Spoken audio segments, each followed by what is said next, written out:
Hi everyone, welcome back to JPWHUTV. My name is John, your host as always. I hope you're all doing well. The subject of today's video is discussing West Ham versus Newcastle tomorrow evening in the Premier League at the London Stadium. Before I go into that, I just want to mention first and foremost that the ceremony for the East Stand to be renamed as the Billy Bonds Stand will happen just before the game. So if you can, try and get there a little bit earlier than you normally would to watch that ceremony.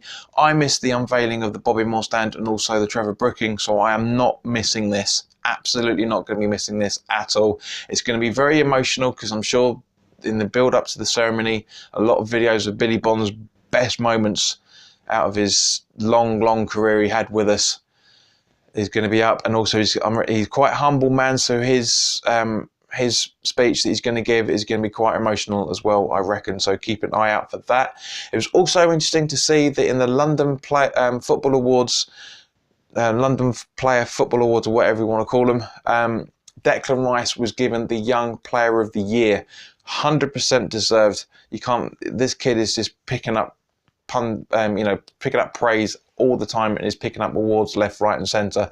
So let's talk about the opposition now. Physioroom.com are reporting that only Kieran Clark and Rob Elliott are injured for Newcastle. So if that's correct, then that will be a very interesting squad that they'll be able to put out against us. Newcastle beat Burnley 2-0 at St James's Park on Tuesday night. Their second win in a row.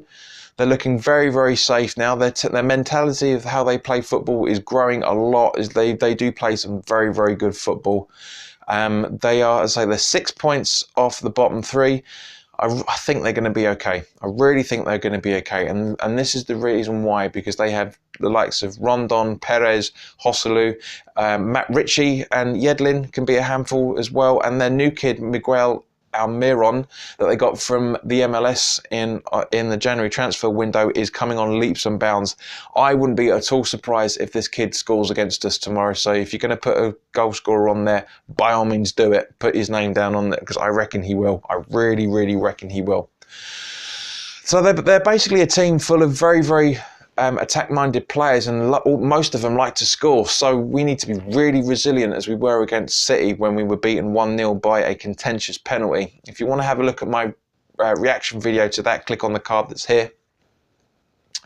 But yes, we played very well. We defended absolutely brilliantly, and as a result, I think we need to be doing exactly the same drills. Now, one player that really impressed most of us, not just me, on Wednesday night, was Ben Johnson, a 19-year-old left back who was a winger for Man City, but can play left back and right back, and I think he can play with either foot, which is why he suits that position very well. Very impressed with the kid. I've done some research in the boy as well, just to give you guys a bit more of a background, because I was not expecting this when I did the Manchester City preview. He is the nephew of former Man United, Fulham, QPR, and also England fullback Paul Parker, and Johnson is also the cousin of Ledley King. So a lot of footballing heritage running through those veins. And I was very impressed with him. It was interesting to see that him and other juniors are also being offered long-term professional contracts as well. So we'll see what happens with that over the next coming weeks and months. To who's because obviously it looks like the club are starting to do preparations for next season. So very interesting to see who's going to be getting in the teams in the start and the pre-season friendlies for next season. You know, we've got this is game number 29 now, so we've got 9 games left. The season's coming to an end very quickly, so it'll be interesting to see what happens between here and now. Now, as everybody was a bit worried about for very good reasons on Wednesday night, Andy Carroll was up front, played the whole 90 minutes to his credit. Did clear a ball off the line for us when City did try to score in the second half, but it just is not a striker anymore. He looks like he doesn't want to be there anymore. Now the problem is that for the majority from Saturday, Sunday, Monday, and Tuesday, Pellegrini would have been putting the drills through because Arnautovic was supposed to start, so that they would have been doing the drills, the practices for at least 3 to 4 days before that game with Arnie in mind, and Arnautovic picking up this mysterious virus a few hours to go, meaning Carroll went into his place and would have, I can't say would have screwed up his plans, but would have actually definitely thrown a spanner in the works for what Pellegrini had planned to do. So obviously he said, right, just defend for your life, and we really did. We were able to keep the guys offside quite a few times. Now, the reason why Ben Johnson made his debut was because Aaron Cresswell has a broken toe, and Masuaku was also out with an injury, but I can't actually see what that injury is. So it might not be that severe. He just might have been an excuse to see how Johnson can play, because apparently he has really impressed when the team were over in Malaga a couple of weeks ago for their break training over in the so-called hot weather, but it didn't appear to be that hot from looking at the videos. And Lanzini has done an interview that's gone up on the website that says he feels he's close to 100% fitness.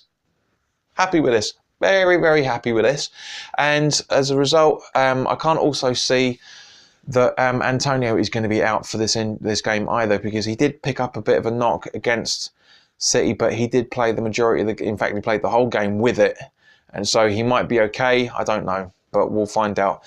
For me personally, the starting 11 will be not that much different to the Fulham game and the Man City game. A bit of a hybrid for me, really.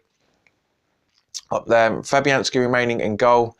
Again, the guy is just absolutely superb. Made some fantastic saves against City. Really, really kept us in it for a lot of it. Very, very good saves from him as always. Fredericks at right back, again, played very well. It was a little bit shaky, but the whole team were at the start 10-15 minutes, but in overall really looked disciplined, really kept that high line perfect. Very impressed with him. Diop and Ogbonna to remain at centre back, and I would personally, if Cresswell isn't over his toe injury, to continue Ben Johnson at left back, because he was superb. Really, really good debut from this kid, and very, very deserves to continue on making a start.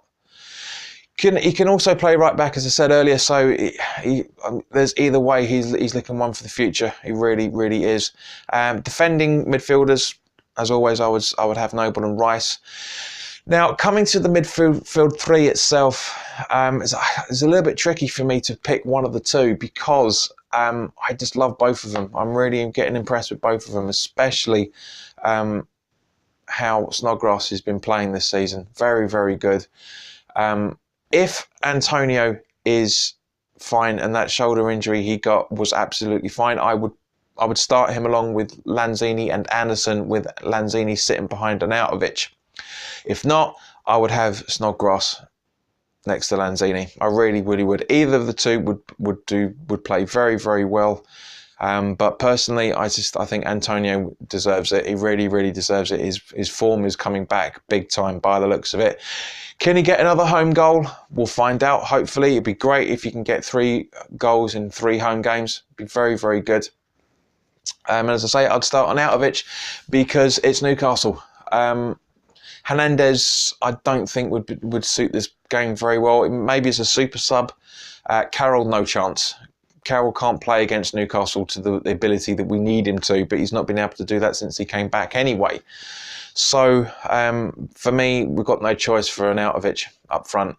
So thank you very much for watching, guys. If you're new around here and you like what I'm doing, by all means, please click the subscribe button and hit the notification bell so you get first dibs on when all the videos go up.